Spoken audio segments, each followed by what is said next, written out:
evening, ladies and gentlemen. We're returning here once again to a Veterans Forum, which is produced by the city of Bowie and a television station.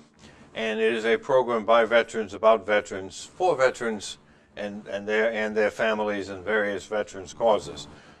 I'm your only host tonight. Normally we have Ray Chattery and Bob West appear as co-hosts, and they're not here tonight, and I wanted to reassure everybody, since we have reached a certain age in life, that the Grim Reaper hasn't taken them away. Actually, we are televising this show on the eve of Thanksgiving, and they had family obligations. So Bob and Ray are in good shape and healthy and with their families. Our goal tonight is to provide important information on legislation, benefits, support, and activities for you and your family by interviewing leaders in our community. Tonight we're very, very fortunate to have a guest tonight who has had really several careers, and both as a sitting judge in Prince George's County, as a 37-year veteran of the United States Navy, retiring with the rank of captain, and as a civic leader in Laurel. Our guest tonight is, of course, a native of Prince George's County, Judge Phil Nichols. And if you believe such a thing, I'm actually older than Phil. I knew his dad was a very distinguished member of the House of Delegates, representing the Laurel area some years ago, and was a very fine, public-spirited citizen. I invited our guest tonight because I was an E4 in the Marine Corps, and our guest is a captain in the Navy, and it's kind of fun to, at my rank, to call a captain Phil. But I think he'd insist upon being called that because he's that kind of a person. But Phil has had a very, very distinguished record in the courts. He has served in several levels of the court. He was a member of the Orphans Court of Prince George's County, which, despite its name, doesn't deal with children. It deals with probate matters. And he was named by the appropriate governor as chief judge of that body. Then later served with considerable distinction on the District Court of Maryland, and then he was in 1992 was named by Governor Schaefer as a member of the Circuit Court where he sits now, and also he's a very, very active civic leader. Grew up in a political family, belonged to all kinds of organizations in the Laurel area, and remarkable. But as well as I know you tonight, I really want to introduce to our audience Judge Phil Nichols. Normally there's a great deal of intra-service bickering goes on here, because usually the show is at least 3 branches of service. So tonight we're uniting me as the Marine Corps and Judge Nichols as the Navy. And I wanted to start the thing off by saying that 10,000 gobs lay down their swabs to lick one sick Marine. Now I'm really with a great pleasure to introduce Judge C. Philip Nichols, Jr. of the Circuit Court. Phil, I'm really full of information about your background as a judge, and it's a long and distinguished career. But I don't know very much about what you did in the Navy, and I'd like to... Actually, I started as an enlisted man in the Air Force Reserve and the Air National Guard, and I was a ground radio equipment repairman and had tremendous fear of electricity. But managed to navigate my way through there for about 6 years. I wound up an apprentice criminal investigator in the Air Force OSI, which was about to downsize. I was always a reservist for the most part, and then managed to get directly commissioned in the Navy JAG Corps, and I was 30 years a JAG Corps officer. I spent most of my time in criminal justice billets and was twice on the Navy and Marine Corps Court of Criminal Appeals, which for me was a great billet. And before that, I was the commanding officer of our trial judiciary. Tell me what the Military Court of Appeals handles. They do appeals from all court martials where a bad conduct discharge is awarded or 90 days confinement is awarded. It for me was the great place to be, good people. I enjoyed myself while I was here, did some serious things. After that, I became commanding officer of the Navy Reserve Legal Service Office, which was then at Colts Neck, New Jersey, which is at Weapons Station Earl. And I did that for 2 years. I came back to the court again. At one time, I went to Guantanamo for a bit. But for me, the Navy was a great home as a reservist, and I stayed with it. And Well, I think all of us, all your friends, and that's pretty much everybody who knows you, very, very, very pleased and proud to have you.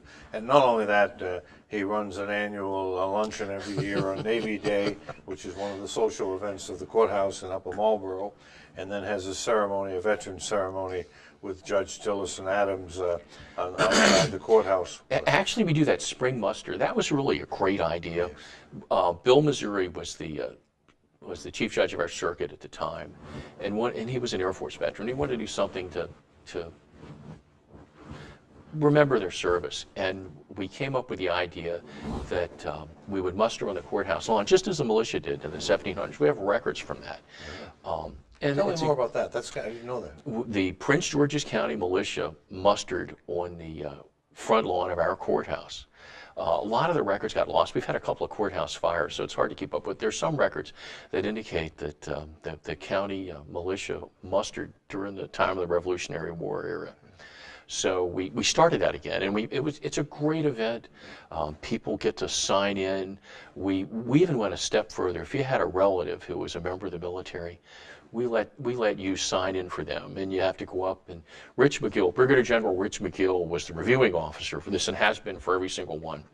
And you would go in and salute General McGill, and then sign the muster book. So. I didn't know that. I know it's a great event, and I've taken part in it when my schedule has permitted, but I didn't know it had a historical basis. It has a historical basis for it.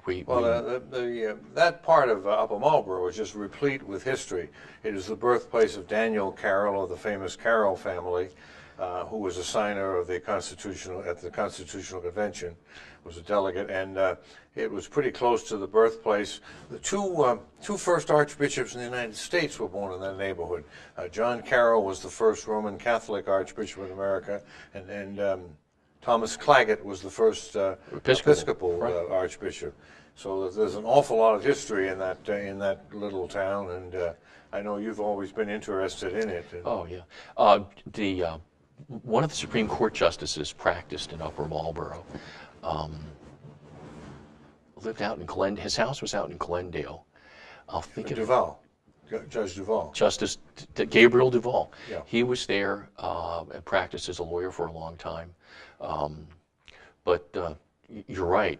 Lots of history. Well, if you, and for our audience, it's worth visiting if you're not a member of the Holy Trinity Church on Route 450. The walls contain the names of a great many distinguished Prince Georgians, and a number of them, of course, are named Duval, who owned the Marietta Estate in Glendale. One of the interesting facts that the late James Magruder Ray used to take great delight in telling was how during the War of 1812 the British troops landed and were marching down Bladensburg Road, and the ladies of the night in Bladensburg at the time in the War of 1812 threw their chamber pots at the advancing that was British. in D.C. The only casualty of the British invasion of Washington was a sergeant was struck on the head by a chamber pot hurled from the third floor by one of the Sisters of the Loose Habits. You gotta give them a lot of credit. Everybody had an interest. They were fighters in those days. That was after they routed the Maryland militia at Bladensburg. And they fired Congreve rockets, which were like skyrockets, and terrified the militia. And the Marines at the Navy Yard under Commander Joshua Barney fought till they ran out of ammunition for Commodore Barney, right? And then, of course, they sweat. But the Ray family, the Ray plantation, was on what is now 202, and they raided and so forth. And then when they went through Upper Marlboro. Some stragglers who presumably were drunk were arrested and put in the town lockup in Upper Marlboro, and that's when Dr. Beans didn't know that. Dr. Beans was a local physician and distinguished citizen, and he was taken prisoner, and he was on a British ship in the harbor at Baltimore at Fort McHenry, and on the boat with him was his attorney Francis Scott Key, who presumably was trying to get Beans a probation before judgment, or whatever they called it in those whatever days. It was then. But now we're very, very happy to have a subject that's very dear to us. one of the things that Maryland has moved forward on is establishing a veterans court. This is a judicial system that takes into account the special problems that veterans have. It's becoming very popular around the United States. I believe the first veterans court was in Erie County, New York, which is the city of Buffalo, and it recognizes that veterans have all kinds of problems, both health and psychological. That you know, I mean, I know that myself. My father was a combat veteran of World War I, and has every battle star except one or two that an American can get, and he had real problems. My mother said he used to end up sometimes under the bed moaning at night. You know, when Dad was at the Battle of the Argonne, and before the first guy went over the top, they fired artillery for 7 days, 24 hours a day, softening up the German positions. And then Dad, of course, was gassed in the Argonne.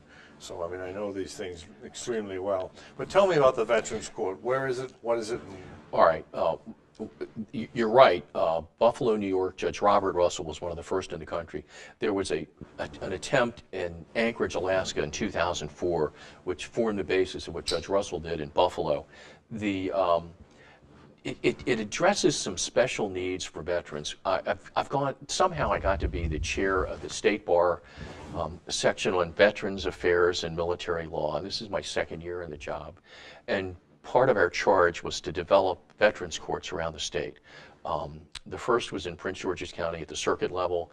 The second is now functioning in Baltimore City. The one in our county has about 6 people in it. The one in Baltimore City within 2 weeks had 40 people. Some of the statistics are just really shocking.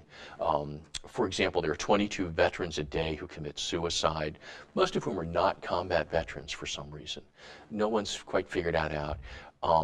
I've gone to a couple of programs on this, and every social indicator it's not good for military service. And I remember the psychiatrist from the VA was talking about how, you know, domestic violence is an issue. There's a higher incidence of it. Veterans are involved in more fatal car accidents than your average citizen, and that comes from your driving habits changing in a combat zone and being afraid of a bag of trash sitting in the middle of the road more than what you should. Here, over there, it could kill you. All these social indicators, domestic violence, DUI, just driving in a way that would just not be safe, that's just not acceptable to anybody. All those are issues, and part of this is post-traumatic stress syndrome, which we never gave a lot of credit to. World War I, World War II. The survivors have wounds beyond the obvious, and these were attempts to get services to those who need it most. Part of the recidivism rate when you treat a veteran as a veteran is reduced. It's got a tremendous recovery rate comparable to other courts. It's just a really good thing to do. There's a financial benefit to the state and the county government where you're not paying for these kinds of services as you might ordinarily do, because the Veterans Affairs does, and they have much more expertise at it, deal with veterans. The one in Baltimore City is led by Judge Hallie Weinstein. Her dad was the first, and she takes great pride in this, the first Jewish 3-star Army general in charge of Army intelligence.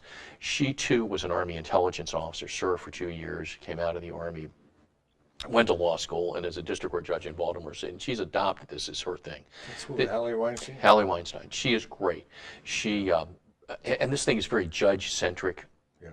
And make a long story short, we passed the hat to put the flag, every branch of the service flag in her courtroom. She makes everybody take an oath to do their best to be part of this and turn around whatever it is. And the thing is somewhat unique in district court because there are some things that we can divert out. There are some things you can't divert out, and it's primarily a diversionary court. I wrote a proposal back in 2011 for hours, and it's taken a while to sort of catch on. As court systems, we have difficulty in changing what we do. And this is a major change. Some of the criticisms has been, well, why do we want to do this for veterans? Yeah. Well, there's an easy answer to that. We owe it to them. We kind of in some instances, created the problem. In Vietnam, and I remember one of our public defenders served in Vietnam. He talked about the LBJ, the Long Binh jail, and the drug problem. Well, there's a lot of self-medication that goes on with this. A lot of it is institutional, where medicine has decided to treat more aggressively pain. And then we have this heroin epidemic in our state right now. It's just awful. The Washington Post did a survey where 30% of the people in Howard and Anne Arundel County all know someone that's addicted to what they call an opioid. In our county, it's about 10%, and we're not quite sure why there's a 20% variance. In Anne Arundel County, the young people from the southern Calvert County are going to southern Anne Arundel County to make that connection. The police department find kids passed out in cars along the Baltimore City border with Anne Arundel County. Significant. Even in Laurel, we had a heroin overdose death. Just unbelievable that would happen. In any event, veterans have a higher incidence of those kinds of problems, but they're easier to deal with. The VA has made a serious commitment to helping, particularly the one in Baltimore. The director of the VA hospital was there. We're lucky to be between the VA hospital in Baltimore and the VA hospital in Washington for those kinds of resources. There's a lot of crisis intervention that you can find with the VA. There's just a whole host of resources. Our biggest problem is finding mentors in Baltimore City. Most of these courts kicked off with relatively small numbers. The Veterans Court in Fairfax County, Virginia, had 4 people in it, 2 of whom were officers who were charged with driving while intoxicated. And make a long story short, the draconian way that they treat, it's tough treatment, a lot tougher treatment in Virginia. So there's a whole lot of incentive to diversion.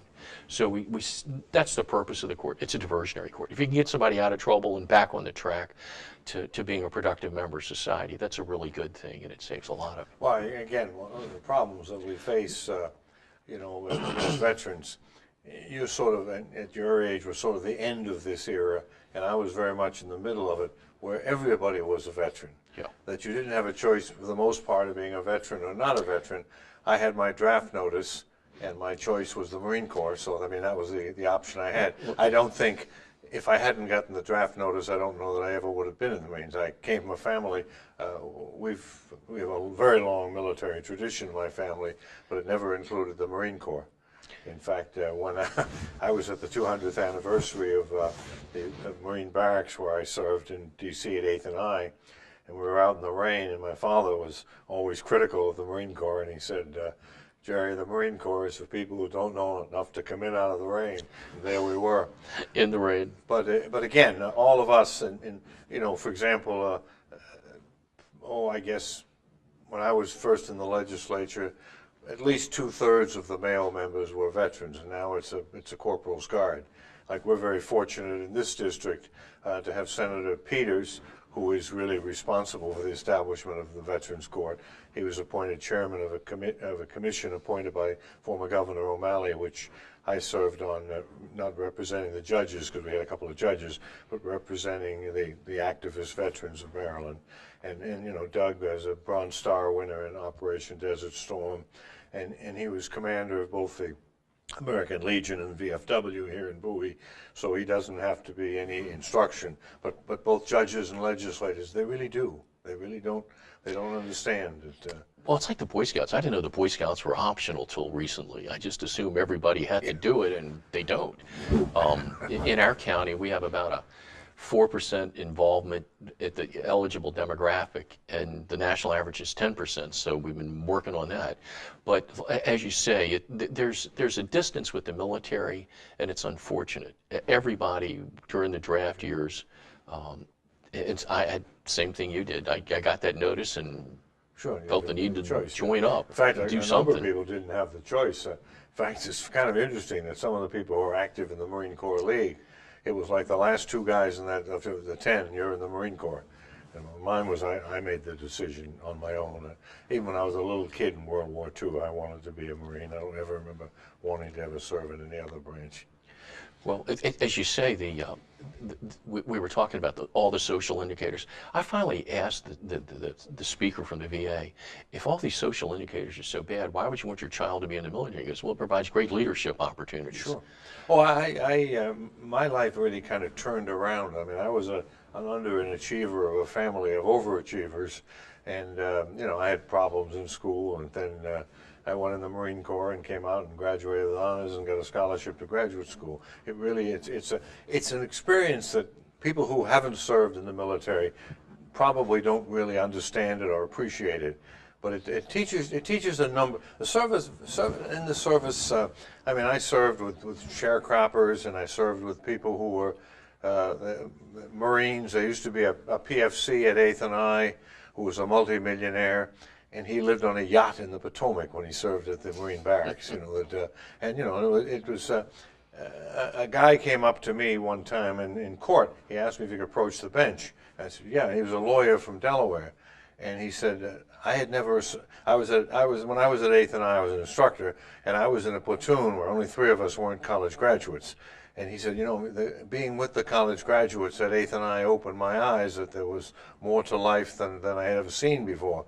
So I was not only the first college graduate in my family, but I became an attorney and practiced all my life, And he said, I owe that to the unusual experience you had at, how do they actually help? Let's get in a little bit, Phil, into in minor legal issues. How do they do that? Well, there's some things you can divert out. Your alcohol-related offenses, the disorderly conduct kinds of things, the social offenses that you can deal with that are not going to, put you in prison. I mean, obviously the armed robbery, the bank robbery kinds of cases, they're not veterans court. Well, wouldn't it probably be better if it were a district court function? You're right. Now, the district court there are a number of places where they want to start this. I was in Anne Arundel County last week and met with their Veterans Commission. And they seem really enthused about it, and I think the consensus was they're going to try and move forward on it. In Baltimore County, they're talking about doing it. Doug Peters and I were on a panel not all that long ago in Baltimore City, and we talked about Baltimore County. Howard County's probably next. Any place where there's a large troop concentration lends itself to it. What we have found, though, it's very judge-centric. You got to find somebody who has some real interest in doing it. Judge Tillerson Adams has been here. If you have an interest in it, this will happen, and you got to want to do it. There are lots of reasons why you can't, shouldn't, won't, or we're slowing it up. We're going to an all-electronic court system. We call it MDEC. So that's big issue in Anne Arundel County of working the Veterans Court into it. The reality is you have the same number of people, and you have to just rearrange the docket. So sometimes that's a challenge. It depends upon who the administrative judge is. Some are very enthusiastic, and some just see it as a pain in the behind. That's exactly true. Or you're pandering to veterans as a political bloc, and that's not what it's like at all. Not at all. This is we have an Office of Problem-Solving Courts in the state, and they approve these. And they approve the one in Baltimore City. They approve the one in our county. And they play a major role in it, and they've been very helpful in that regard. The one in Baltimore City got started in weeks, if months. Is this because Judge Weinstein is so? It is. She decided she wanted to do it. The administrative judge in Baltimore City wanted to do it, and the chief judge, John Marcy, the chief judge lives in Bowie, of our district court, decided to do it. So you just have to have everything aligned at the right moment to make this thing work. Do you have a level of cases that can be forwarded? It seems like it's a little bit fuzzy. It is. It's an excellent question. Yeah. Around the country, for example, they talk about you don't want any violent crimes. Well, you have to define what a violent crime is. A second-degree assault could be a violent crime. Generally, it's drug issues, for the benefit social of misconduct. Second-degree assault is an unwanted touching. Right. Domestic violence. Is that something that should be there? The Veterans Court in Delaware is at their superior court level, their circuit court level, and that seems to be doing rather well. They have a big Air Force base at Dover Air Force Base, and it's in the county that's adjacent to Dover Air Force Base. And they've taken the same approach to look at this carefully. Let the state's attorney, the prosecutor's got to be a part of it. The public defender generally has got to be a part of it. And in fact, there's a role. for the private bar. And the private bar, for example, when we ask the question about military service, we don't say veteran because very few people self-identify as veterans for some reason. But if you ask the question, did you serve in the military, they will answer it correctly for the most part. And then you got to find out what kind of discharge they have and whether they're eligible or not. To the extent they're eligible for VA care, they ought to go to the VA. To the extent they're not, it's a county and state burden to provide the kind of treatment you need. And everybody in all these courts have pretty much decided, let's be as flexible as we can. And the veterans judge is, of course, appointed by the administrative judge, I assume. Correct. Most are. Hallie in Baltimore City, for example, is an Army veteran. It's hard to find a veteran around here who actually served, whether you call them a veteran or not, served in the military or have a connection. So that's a challenge. There aren't that many. No, I can't think of any. There aren't. It was you and me for a long time. Yeah. And that's a challenge. Yeah, it's judge, as I keep saying, it's judge centric. You got to have somebody who wants to do it, has the ability to do it, and the desire and the resources to make it happen. In Baltimore City, it was a lot easier because the Veterans Hospital is there, and it's a big jurisdiction. The immediate past president of the State Bar, Deborah Schubert, tremendous advocate of veterans and their problems and fixing them, and she has just devoted a lot of her time and effort during her year as State Bar president to it, and this past year as the immediate past president. Well, this has been a very interesting evening, and you are yourself a member of the American Legion in Laurel? Post 60 in Laurel, a great group. I'm a member of, you're presumably a life member. As a matter of fact, I am. Come think of it. I'm a member. I'm a past commander of the Marine Corps League at the local level and at the state level, and the DAV at the local level.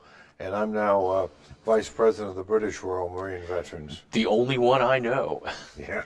I can remember standing in the American Legion in Laurel as a Cub Scout or Boy Scout, standing inspection and seeing the pillars of our community having their picture as post commander on the wall. And I thought, boy, is this really neat or what? Yeah, it's what we have on our show. It is designed primarily to discuss, as we did, matters that are particularly important to veterans.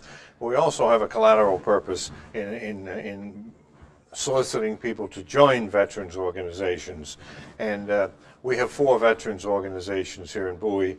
We have, as we mentioned before, the American Legion on Laurel Bowie Road, that's post 66.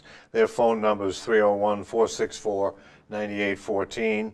The Disabled American Veterans, they meet the second Tuesday of the month at the post home on Laurel Bowie Road, and their phone number is 464-8899. And the Marine Corps League meets at the DAV, and you can call 301-706-2491. And the VFW meets at 301-262-3520. And we would like to thank you very much, Judge Nichols, for taking the time out in your busy schedule for coming with us tonight. And we hope that you'll come back often. I think all of our audience have learned a good deal about the Veterans Courts and what we have in mind. Thank you, Judge Devlin. And I want to thank our director, Tom Allen, tonight, who has done his usual good job and putting this show on and producing the sets and all the things. And again, let me urge you, everybody, the DAV, you don't even need to have a claim with the VA. You simply have to have had medical treatment at some time. The American Legion, you have to serve 1 day during a time of war. The Marine Corps League is you have to serve 90 days in the Marine Corps Reserve, and then we have the Marine Corps League Auxiliary, which is people who like the Marine Corps, and of course the VFW had to serve overseas in a time of war. And we're really happy the show went as well as it did tonight, and I think our audience learned a great deal tonight. And so thank you very much, and I think that wraps it up for tonight, and I hope our audience got a lot out of it tonight.